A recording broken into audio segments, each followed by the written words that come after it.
Hello, Lucas with Orange Pigs Media here. Putting together another video blog for you to today talk about sales enablement and actually show you what a sales enablement program looks like. There's a lot of folks out there talking about sales enablement, but up until recently, it was a very nebulous description about what sales enablement actually is. And it can be very broad, and because of that, a lot of times people sort of gloss over when they hear that term because it doesn't really make a whole lot of sense. But we're going to put some definition to that, and through that definition, I'm actually going to show you exactly how it works and how you can influence the sale without being a salesperson. So this is really meant for marketing leaders and business leaders and sales leaders who are looking for different, those ones, who are looking for different ways to influence outcomes without having to get in the trenches and do the work themselves. Because as you grow and scale, it's going to be increasingly more difficult to keep an eye on what's going on the sales floor, and certainly to play a role in what they're actually doing. But not so if you have a sales enablement program and you're deploying a modern sales technology like HubSpot Sales Pro CRM. Now, I don't work for HubSpot. Just a little disclaimer there. I just happen to be a rabid fan of their tool set for a lot of good reasons. And you're going to see some of those reasons today. So what you're looking at right now is the inside of the platform. We use it for all three of their tool sets: the marketing tools, the sales tools, and the service tools. This is what a contact record looks like in HubSpot.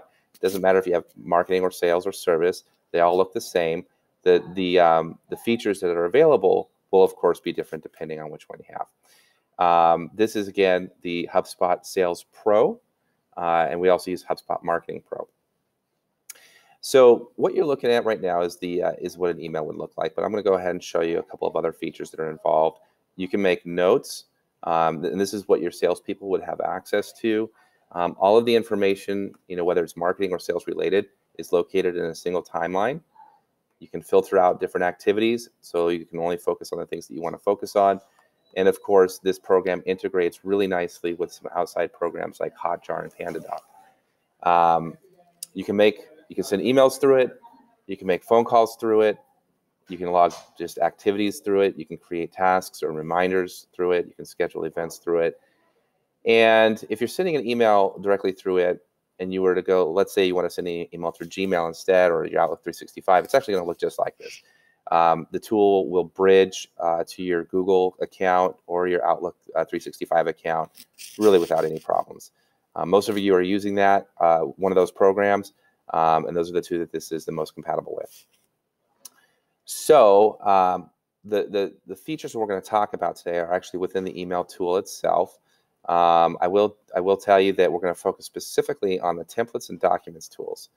I'll give you a brief overview of the other three: the sequences, meetings, and quotes.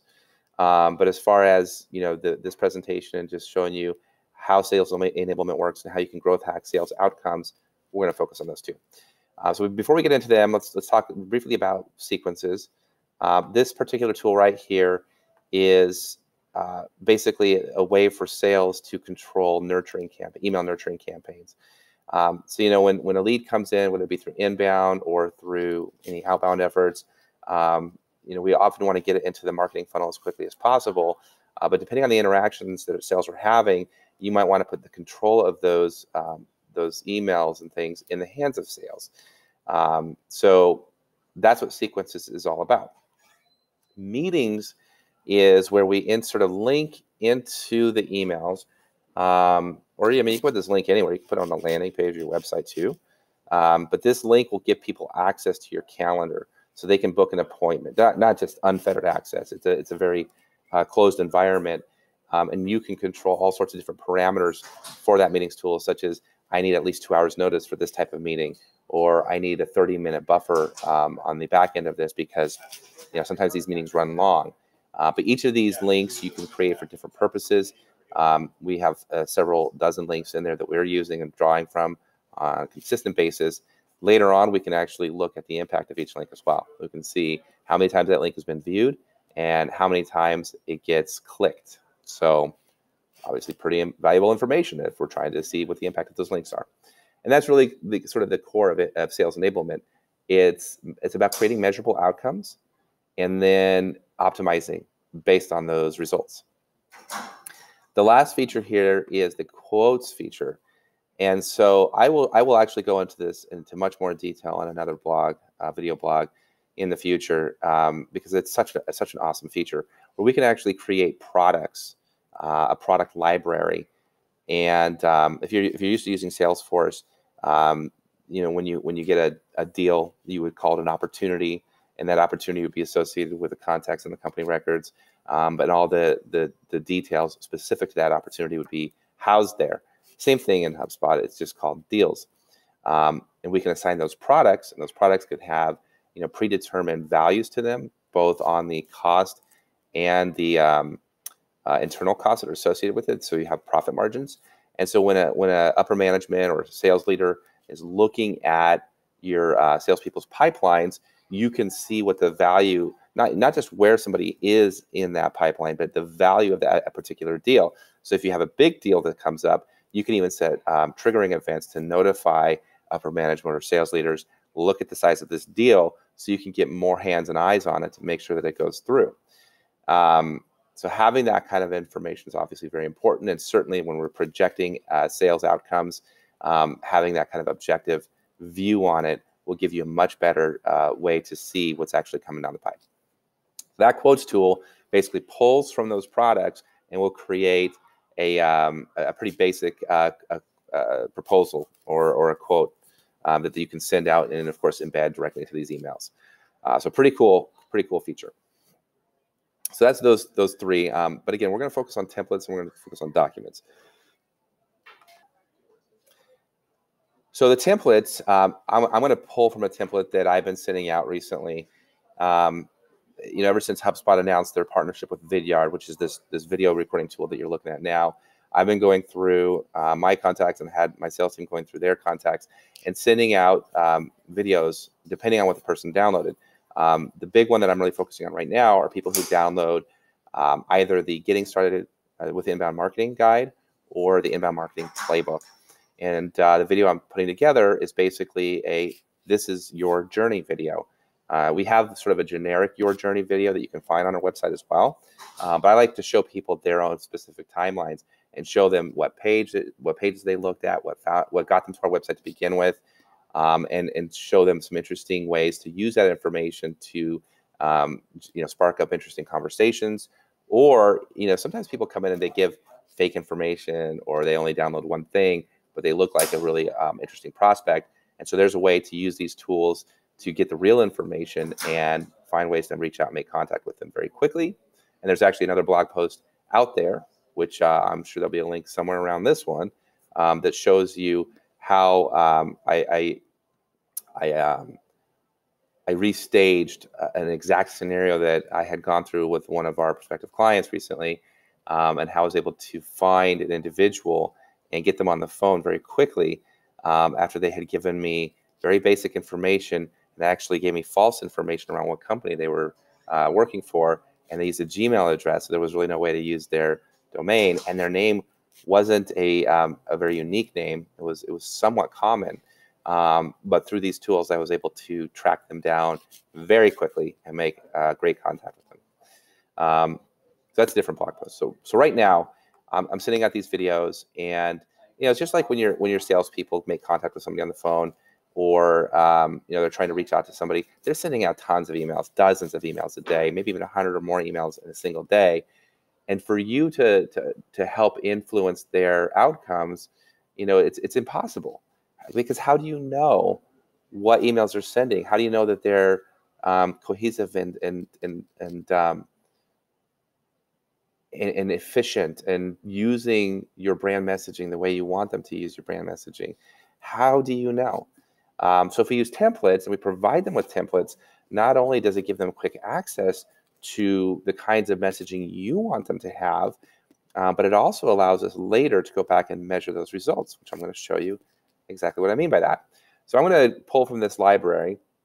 And also, once these templates are created, you can go back and update them. And instead of having to let everybody know, hey, we changed this template or we changed this document. Here's the new version, delete the old ones. You just do it on the back end. You tweak and optimize all you want, and it'll just automatically happen for them. So we're going to go ahead and do the one right here, the download of the playbook, the inbound playbook. And as you see, it's going to create the subject line for me. It's going to add the name of the individual you're sending it to. It knows both the first and the last name, so it's going to. And this is through what we call smart tokens. If you're a marketer, you probably know what I mean by that. But basically, it's a custom field of code that pulls information from the CRM based on that code. It also has the name of the company in there.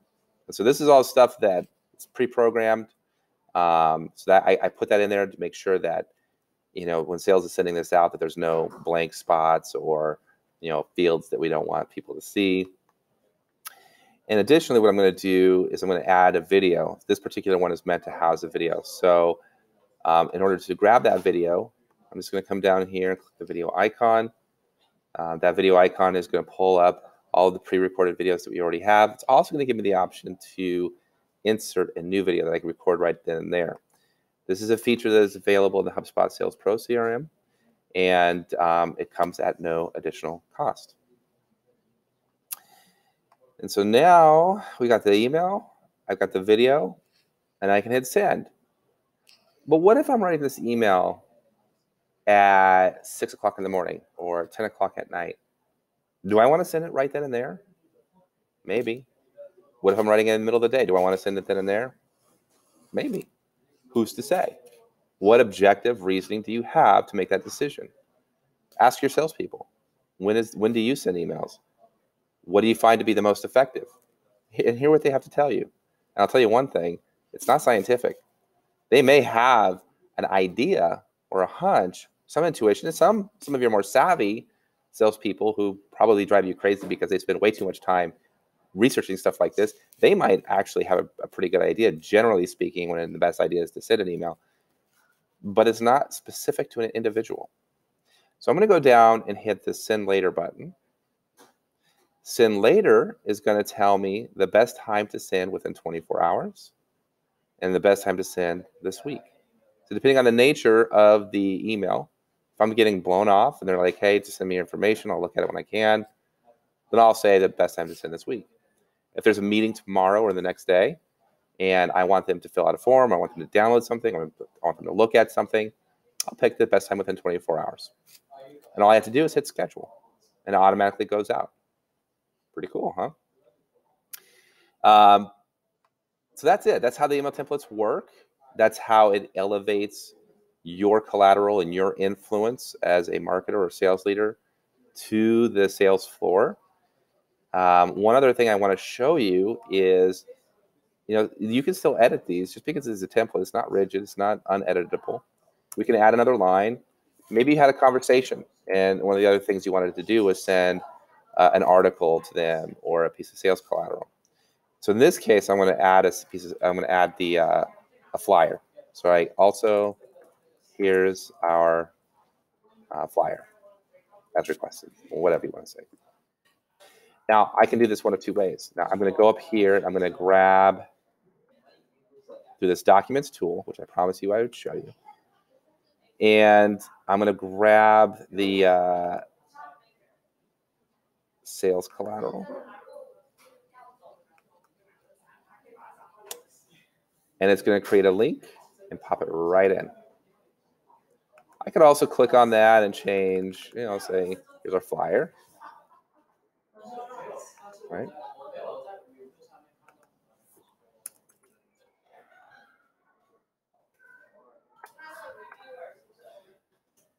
And now people have access to the collateral that you're creating.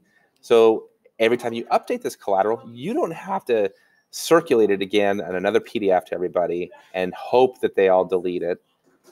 You could just update it on the back end. I never have to tell them a single thing about it. You might want to. It's nice for them to be informed, but it doesn't slow your process. That's the cool part about it. So that's how you elevate. Now, for a salesperson, this stuff is awesome because it makes it super easy for them to gain access to things. They don't have to type out every email. They can be a little bit more focused on generating more calls and less attention to detail, which we all know the best salespeople aren't very detailed. Even as much as you want them to be, that's not their strength. Salespeople's strengths are, getting conversations going, having high-level conversations, putting together ideas and consulting with new things. But to ask them to be admins it's an uphill battle. Okay, as we all know.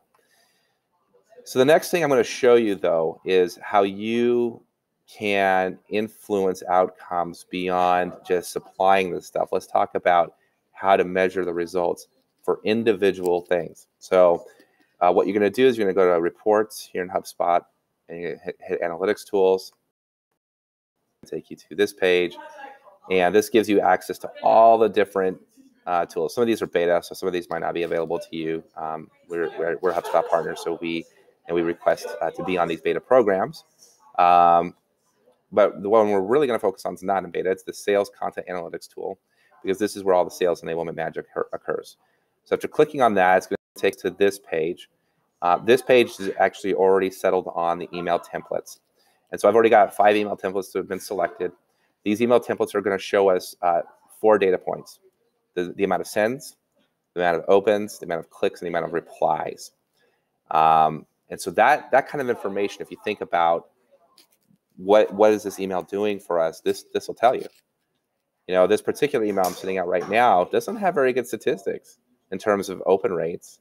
I mean, we don't have a huge sampling yet, so it might behoove us to wait a little bit longer before we make any changes. But so far, it's not looking very promising. However, if we go to one of these emails, much more promising. And I want to focus on this one where it says follow up to tire kicker. So this is after we have a preliminary assessment with folks, and we want to get them on an exploratory call. That's what comes next in our process. Now, this particular one implies that that exploratory call has been set, but we still want people to be engaged. We want them to learn, and we want them to continue interacting with our brand and our content. So we send out this email. It gives us the highlights of the conversation, and it also gives them homework. So the point of this email is not for a reply. The point of this email is for clicks. So just looking at some of these data points right now, what you can see is the open rate is a little over 50%, which is okay. I'd like to see it closer to 70, 80%. It's a sales email. It's not a marketing email. It should be higher.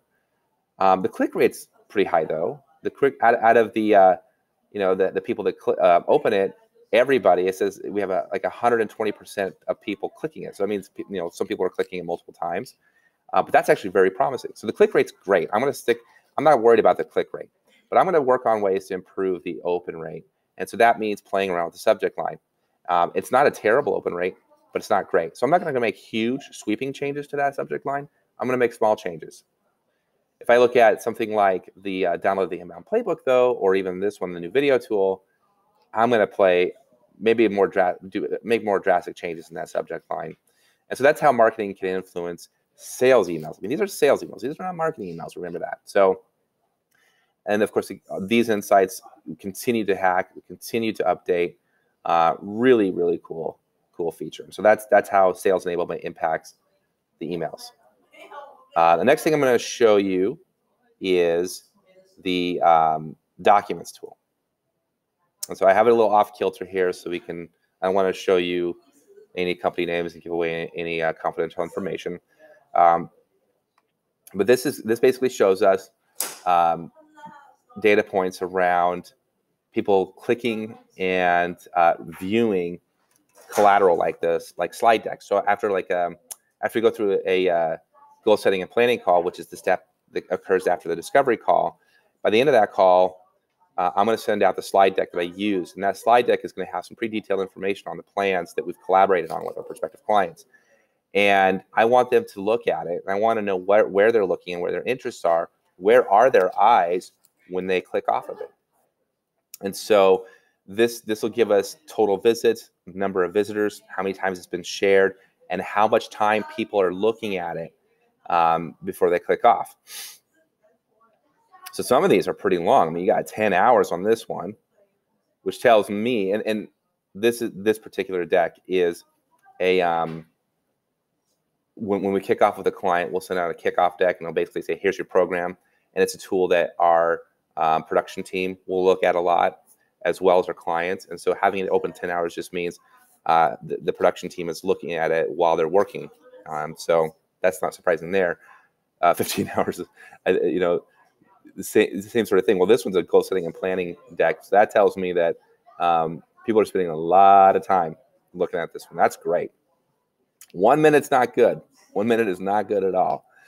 Of course, it depends on the purpose of that content. So that gives us some interesting data. But let's get a little bit more specific. So we're looking at a specific goal setting and planning deck that was created for one of our prospective clients. And in there, it has all sorts of different slides, what their goals are. We talk about all sorts of different things. And as you can see, this is based on the individual. And it tells me how long one individual through this one particular visit was looking at each slide. This particular slide, 12 seconds. Great. Well, this is me looking at it. So this data is not very exciting. But when a client looks at it, or prospective client looks at it, and they land on the plan or the pricing, and then they're there for 2 seconds and click off, you're going, whoa, that's where the problem is. And if you're as a salesperson trying to figure out, well, why did this deal go dark? Where did we go wrong? That's where you look. And so from a marketer's perspective, when you're trying to figure out, well, how can we help influence the sale from our end? Well, you can see where the decks are, what people are looking at when they click off. And then, of course, when you're creating standardized collateral for everybody to use, this is what you can use to inform those decisions. Pretty interesting, huh? So that's it. I know this is a little bit longer than our usual video blogs, but it's a super exciting concept. I love sales enablement. It's something that I think every B2B business out there should be doing. It's all about data. Inbound marketing is awesome, and a lot of people love inbound marketing and one of the big reasons why is because you can see how everything contributes to the outcome of lead generation. But the problem from that point forward is once that lead is generated and handed over to sales, what do we do with it then? And how do we know it's being approached properly? What are the things that we're doing to massage these sales and get them to the point of close? And how do we differentiate a successful salesperson and a non-successful salesperson and the activities that they engage in order to get to that point of success? This is the answer. If you have any questions, let's talk. All right. Have a great day.